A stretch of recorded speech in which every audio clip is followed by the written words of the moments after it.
Hello there, it's Kevin here, Kevin Cope. We're certainly living in very interesting times right now, aren't we?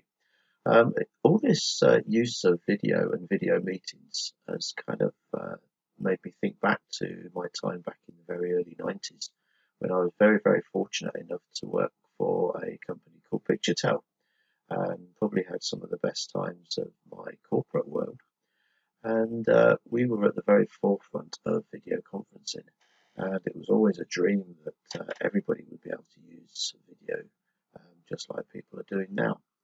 I think back to one of my favourite times when Santa used to come and visit all the children every Christmas via video. And the children used to come into the office and have a video call to Santa at Christmas.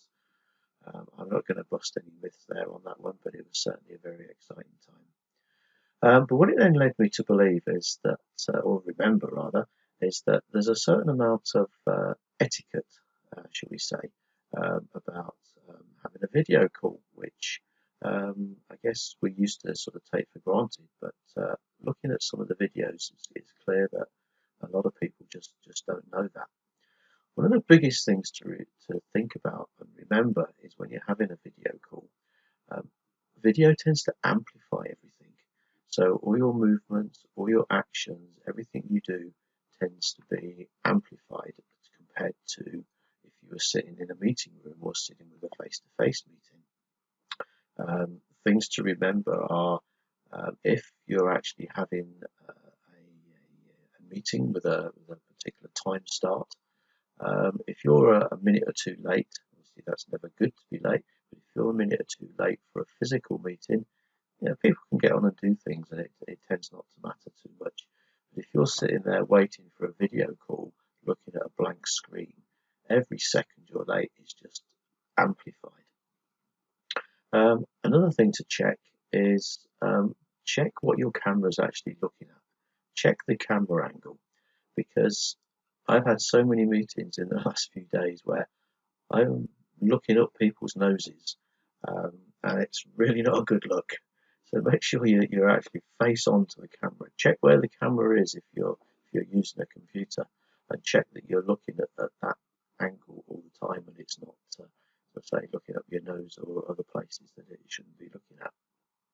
Again, it amplifies video amplifies everything you're doing. So if you're at a meeting and you might just feel like wandering off and looking out at the garden and checking out things, that really does not have a good effect on people because they just think you're not in the meeting anymore and you're off wandering out looking at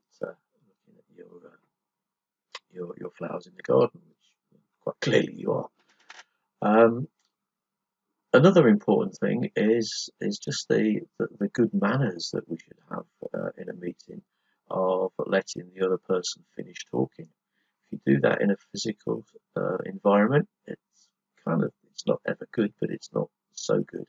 You do it in a video meeting, and especially if there's two or three of you doing it, it can just degenerate into absolute chaos, and nobody can hear anything, and it just becomes absolutely pointless.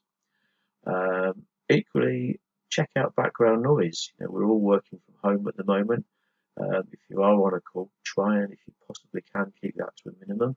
It's really distracting if you've got a partner that's in the kitchen emptying the dishwasher while you're trying to have a call. Again, with video, that just tends to get really sort of exaggerated. When you start the call, please don't say, "Can you hear me?" If you have a number of people on the call all saying, "Can you hear me? Can you hear me? Is my volume on? Is it that?" We will tell you if we can't hear you. That's just a natural thing to do. It's just really irritating when you've had half a dozen people say that to you. And also, it takes up so much time as well. You lose valuable seconds of a meeting just by going through that. That's just something that really isn't necessary. So try and look relaxed. It's mostly uncomfortable for most people to actually be on video. You're kind of talking quite often to the person that you can see, but it doesn't quite feel real. Try and be as natural as you can, and enjoy it. The more you do, it's like anything. The more you do, the easier it becomes, and you'll probably end up quite enjoying it and be able to have these meetings without even travelling might even become part of your way of life in the future. Take care. Hope that was useful. Stay safe and stay healthy. And hope to see you soon.